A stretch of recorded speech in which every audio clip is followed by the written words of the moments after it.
नमस्कार, मैं पूजा। बिहार न्यूज में आपका स्वागत है। खबरों की ओर बढ़ने से पहले एक नजर आज की सुर्खियों पर। आयुष्मान कार्ड बनाने में बिहार की बड़ी उपलब्धि। 4.16 करोड़ कार्ड के साथ देश में तीसरे स्थान पर पहुंचा राज्य। लाखों मरीजों का हो चुका है मुफ्त इलाज। बिहार में पुराने एलपीजी कनेक्शन पर बड़ा फैसला। लंबे समय से बंद गैस कनेक्शन अब नहीं होंगे चालू। पेट्रोलियम कंपनियों ने एजेंसियों को जारी किया नया निर्देश। हीट वेव अलर्ट के बीच मुख्य सचिव ने विभागों को किया सतर्क। बस स्टैंड व बाजारों में लगेगा प्याऊ। अस्पतालों और स्कूलों को भी दिए गए खास निर्देश। मानव तस्करी पर सख्ती के लिए बिहार सरकार का बड़ा कदम। सभी जिलों में महिला थानों के साथ काम करेगी मानव व्यापार निरोध इकाई। सीआईडी के डीएसपी करेंगे निगरानी। हार्दिक पांड्या ने किया बड़ा खुलासा। वसीम जाफर को बताया role model. ICC men's T20 world cup 2026 में शानदार प्रदर्शन के बाद दिया चौंकाने वाला बयान। चलिए अब बढ़ते हैं शाम तक की बड़ी खबरों की ओर विस्तार से। आयुष्मान कार्ड बनाने में देश में तीसरे स्थान पर पहुंचा बिहार। बिहार में आयुष्मान भारत प्रधानमंत्री जन आरोग्य योजना के तहत बड़ी उपलब्धि हासिल हुई है। स्वास्थ्य मंत्री मंगल पांडे ने बताया कि राज्य में अब तक 4.16 करोड़ आयुष्मान कार्ड बनाए जा चुके हैं और इस मामले में बिहार देश में तीसरे स्थान पर पहुंच चुका है। योजना से जुड़े 1230 अस्पतालों में 32 लाख से भी अधिक मरीजों का इलाज हुआ है, जिस पर 4,784 करोड़ रुपए खर्च हुए हैं। पटना में आयोजित आयुष्मान मंथन कार्यक्रम में अस्पतालों और स्वास्थ्य एजेंसियों के बीच बेहतर समन्वय पर जोर दिया गया। बेहतर प्रदर्शन के लिए all India institute of medical sciences Patna, Indira Gandhi institute of medical sciences और अन्य अस्पतालों को भी सम्मानित किया गया। बिहार में पुराने एलपीजी कनेक्शन अब नहीं होंगे चालू।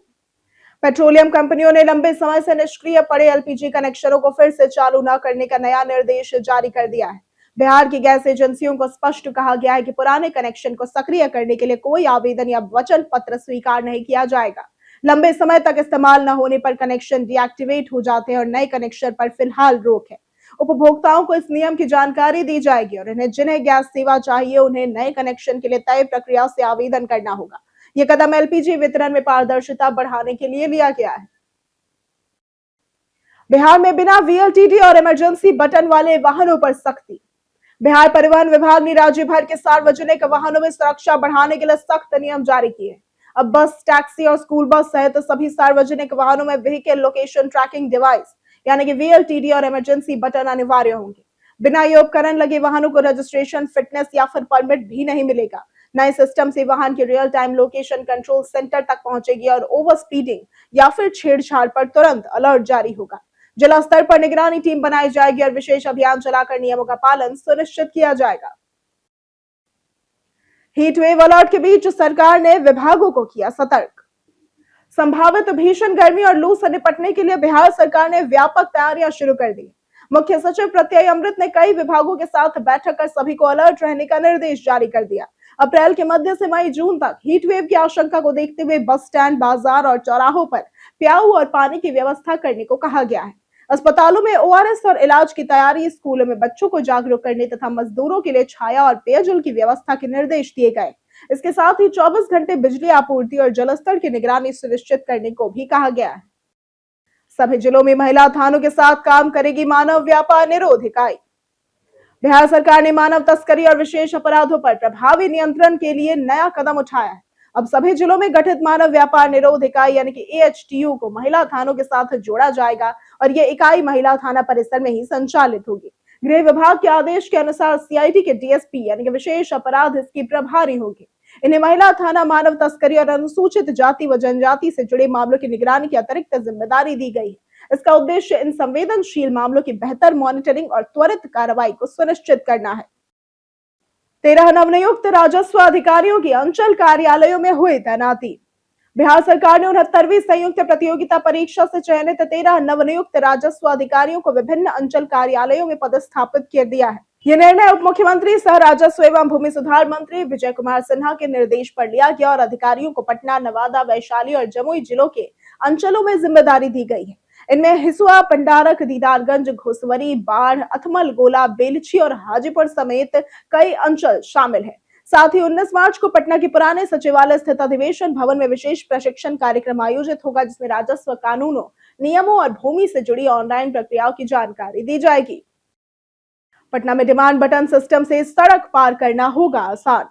पटना में सड़क पार करने वाले लोगों की सुरक्षा अब स्मार्ट तकनीक से सुनिश्चित होगी। नगर निगम ने वित्तीय वर्ष 2026-27 के लिए 2,914 करोड़ रुपए का बजट पेश किया, जिसमें डिमांड लाइट सिस्टम शामिल है। इसके तहत पैदल यात्री बस बटन दबाएंगे और ट्रैफिक सिग्नल खुद ब खुद लाल हो जाएगा, जिससे वाहन रुकेंगे और जाम से बचने के लिए 20 मिनट का गैप रखा गया है। इसके अलावा शहर में IoT आधारित स्मार्ट स्ट्रीट लाइटें लगाई जाएंगी और सभी लाइटों की निगरानी सेंट्रलाइज्ड कमांड सेंटर से होगी। GIS मैपिंग से टैक्स चोरी रोकी जाएगी। उड़नदस्ता दल द्वारा ईंट, कंक्रीट और बालू के सैंपल की होगी जांच।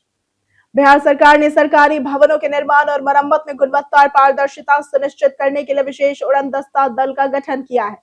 प्रत्येक दल में अधीक्षण, कार्यपालक और सहायक अभियंता शामिल है। दल मुख्य अभियंता गुणवत्ता अनुश्रवण के नियंत्रण में काम करेंगे और अपने पदस्थापन अंचल के अलावा अन्य प्रमंडलों में भी निरीक्षण करेंगे। निर्माण सामग्री जैसे कि ईंट, कंक्रीट, बालू और गिट्टी के सैंपल अंचल या केंद्रीय प्रयोगशालाओं में जांच के लिए भेजे जाएंगे। विभागीय सचिव कुमार रवि के अनुसार ये पहल मजबूत, टिकाऊ और गुणवत्तापूर्ण भवन निर्माण सुनिश्चित करने के लिए महत्वपूर्ण है। बिहार में 300 राजस्व अधिकारी हड़ताल के बाद काम पर लौटे। बिहार में उप मुख्यमंत्री एवं राजस्व मंत्री विजय कुमार सिन्हा की पहल सफल रही और हड़ताल पर गए करीब 300 अंचलाधिकारी और राजस्व अधिकारी अपने अपने कार्यस्थल पर लौट आए हैं। उन्होंने अधिकारियों को 24 घंटे के भीतर काम पर लौटने पर कोई कार्रवाई न करने और हड़ताल की अवधि का समायोजन करने का आश्वासन दिया। मार्च के महीने में राजस्व महाअभियान, मुख्यमंत्री समृद्धि यात्रा और ई-मापी अभियान जैसे महत्वपूर्ण कार्य चल रहे हैं। अधिकारियों से जनता की जमीन, प्रमाण पत्र और राजस्व सेवाओं पर ध्यान देने का आग्रह किया गया। सरकार ने जनहित और सुशासन को प्राथमिकता बताया। सीआर ने 10 होली स्पेशल ट्रेनों का परिचालन 31 मार्च तक बढ़ाया।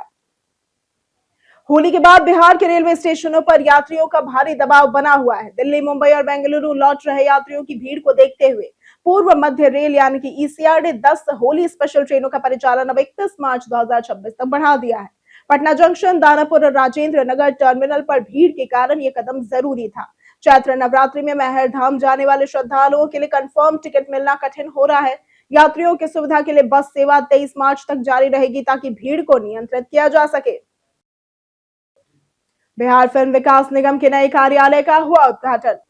बिहार राज्य फिल्म विकास एवं वित्त निगम लिमिटेड के नए कार्यालय का उद्घाटन किया गया और यह शुभारंभ भारतीय नृत्य कला मंदिर की ओर से ललित कला अकादमी परिसर में आयोजित कार्यक्रम में हुआ। निगम की महाप्रबंधक IAS रूबी ने बताया कि बिहार फिल्म प्रोत्साहन नीति लागू होने के बाद राज्य में फिल्मों की शूटिंग और फिल्म निर्माण से जुड़ी गतिविधियों में तेजी आई है। इसके कारण फिल्म निर्माण से संबंधित कार्यों के संचालन और समन्वय के लिए नए कार्यालय की आवश्यकता महसूस की गई। उन्होंने कहा कि यह कार्यालय फिल्म उद्योग को बेहतर सुविधाएं उपलब्ध कराने और बिहार को फिल्म निर्माण का आकर्षक केंद्र बनाने में मदद करेगा। खराब मौसम के कारण कोलकाता जा रही तेजस्वी की फ्लाइट हुई डायवर्ट। खराब मौसम के कारण बिहार में आंधी बारिश का असर हवाई सेवाओं पर भी पड़ा है। नेता प्रतिपक्ष तेजस्वी यादव की कोलकाता जाने वाली फ्लाइट को गुवाहाटी डायवर्ट करनी पड़ी। वे सोमवार की शाम पटना से इंडिगो की फ्लाइट से कोलकाता के लिए रवाना हुए थे, लेकिन खराब मौसम और तेज हवाओं के कारण विमान को गुवाहाटी में उतारना पड़ा। इसी बीच मौसम विभाग ने बिहार के 20 जिलों में आंधी और बारिश को लेकर येलो अलर्ट जारी किया है। कई जगह तेज हवा, बारिश और ओलावृष्टि भी हुई। मौसम वैज्ञानिकों के अनुसार अगले 7 दिनों तक मौसम का मिजाज बदलता रहेगा, जबकि मार्च के अंत से गर्मी धीरे धीरे बढ़ने की संभावना है। NBPDCL के कार्यपालक अभियंता के 7 ठिकानों पर हुई छापेमारी। बिहार में भ्रष्टाचार के खिलाफ कार्रवाई के तहत आर्थिक अपराध इकाई यानी कि EOU ने मंगलवार की सुबह बड़ी छापेमारी की। North Bihar power distribution company limited यानी कि NBPDCL के कार्यपालक अभियंता मनोज कुमार रजक के 7 ठिकानों पर एक साथ रेड की गई। ये कार्रवाई आय से अधिक संपत्ति के आरोप में की जा रही है। अभियंता फिलहाल मधुबनी जिले के जयनगर में पदस्थापित बताए जाते हैं। EOU की टीम सभी ठिकानों पर सर्च ऑपरेशन चलाकर दस्तावेज, संपत्ति से जुड़े कागजात और अन्य अहम रिकॉर्ड्स भी खंगाल रही है। अधिकारियों के अनुसार जांच पूरी होने के बाद ही छापेमारी में मिली संपत्ति और पूरे मामले का विस्तृत खुलासा किया जाएगा। नालंदा में शिक्षक मनोज कुमार वर्मा रिश्वत लेते हुए गिरफ्तार। बिहार में विजिलेंस की लगातार कार्रवाई के बावजूद रिश्वतखोरी जारी है। ताजा मामला नालंदा जिले के चंडी प्रखंड संसाधन केंद्र का है, जहां शिक्षक मनोज कुमार वर्मा को 17,000 रुपए रिश्वत लेते हुए रंगे हाथों पकड़ा गया। शिकायत नालंदा के तुलसीगढ़ निवासी धर्मेंद्र कुमार ने पटना कार्यालय में दर्ज कराई थी। इस जांच में पाया गया कि प्रखंड शिक्षा पदाधिकारी पुष्पा कुमारी ने अंतर वेतन और वार्षिक वेतन वृद्धि के एवज में रिश्वत की मांग की और राशि वर्मा को देने को कहा। गिरफ्तार आरोपी को विशेष न्यायालय निगरानी पटना में पेश किया जाएगा और आगे अनुसंधान जारी है। हार्दिक पांड्या ने वसीम जाफर को बताया अपना क्रिकेट रोल मॉडल। भारतीय क्रिकेट टीम के स्टार ऑलराउंडर हार्दिक पांड्या ने दिल्ली में आयोजित बीसीसीआई नमन अवार्ड्स के दौरान अपने क्रिकेटिंग आइडल का खुलासा कर सभी को चौंका दिया। उन्होंने किसी बड़े अंतरराष्ट्रीय दिग्गज के बजाय पूर्व भारतीय टेस्ट ओपनर वसीम जाफर को अपना आदर्श बताया। हार्दिक पांड्या ने कहा कि क्रिकेट सीखने के दौरान जाफर से उन्हें काफी प्रेरणा मिली। जाफर को घरेलू क्रिकेट का किंग माना जाता है। वहीं आईसीसी मेंस टी20 वर्ल्ड कप 2026 में पांड्या ने शानदार प्रदर्शन करते हुए 9 पारियों में 217 रन बनाए और 9 विकेट भी लिए। पांड्या का कहना है कि उनका लक्ष्य भारत के लिए ज्यादा से ज्यादा ट्रॉफियां जीतना है। बीते दिन हमारे द्वारा पूछे गए सवाल का जवाब आप लोगों में से बहुत लोगों ने हमारे कमेंट सेक्शन में लिख कर दिया है। जिन्होंने हमारे द्वारा पूछे गए सवाल का जवाब दिया है उनके नाम है विवेकानंद कुमार, नरेंद्र सिन्हा, लक्ष्मी मेहता, राजकिशोर महतो, आनंद कुमार, संजीव कुमार, दामोदर दास, राजेश सहनी, जितेंद्र ठाकुर, अनवर करीम खान, कौशलेंद्र कुमार, पारस कुमार, नौशाद रजा, चंदन कुमार, रवि मोहन वर्मा, मनोज दास, रामायण सिंह, बाबूलाल मरांडी, राजेश कुमार सिन्हा, मनोज भगत, मिंटू ठाकुर, विनोद शाह, राजेश सहनी, बारूद पटेल, हरेंद्र सिंह, ललन राय, आशुतोष पांडे, सोनी देवी, राम बाबू दास, दयाशंकर प्रसाद, दीपक कुमार, अमित कुमार और बाबूलाल मरांडी। इसी के साथ बढ़ते हैं आज के सवाल की ओर। आज का सवाल है कि आज के समय में पढ़ाई के बावजूद नौकरी पाना मुश्किल हो गया है। आप अपना जवाब हमें हमारे कमेंट सेक्शन में लिखकर जरूर बताएं। आज के लिए सिर्फ इतना ही। बिहार की तमाम खबरों के साथ बने रहने के लिए देखते रहें बिहारी न्यूज और साथ ही अगर आप यूट्यूब चैनल पर देख रहे हैं तो चैनल को सब्सक्राइब करें और अगर आप फेसबुक पेज पर देख रहे हैं तो लाइक और फॉलो जरूर करें।